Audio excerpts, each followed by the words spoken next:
প্রয়োজনীয় জিনিস আটা, শ্যাম্পু, হলুদ, মরিচ, ডিটারজেন্ট পাউডার এগুলো যদি 1500 টাকা বাজার করেন তাহলে রেজিস্টারকৃত কাস্টমার হতে পারবেন। আর একটা রেজিস্টারকৃত কাস্টমারের জন্য 5টা সুবিধা। এক নম্বর সুবিধা হচ্ছে ডিসকাউন্ট, 2 নম্বরে হচ্ছে সেবা, 3 নম্বরে আয়।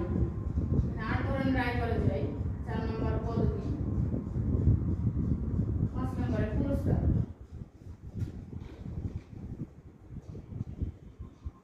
যেটা ডিসকাউন্ট আছে, আমাদের ব্র্যান্ডের যত পণ্য আছে এই পণ্যগুলা পরবর্তীতে কেনাকাটা করতে পারবেন 20 থেকে 40% ছাড়ে। আমাদের ব্র্যান্ডের এখন অন্যান্য ব্র্যান্ডের গুলো এখানে ছাড়ে কেনাকাটা করতে পারবেন, এগুলো হচ্ছে 2 থেকে 10% ছাড়। এগুলো মোটামুটি ছাড়ের বিষয়। যদি আমরা সেবাতে যাই, আমরা যখন রেজিস্টারকৃত কাস্টমার হবো কোম্পানি একটা অ্যাকাউন্ট দিবে যেটা হচ্ছে মাই অ্যাকাউন্ট।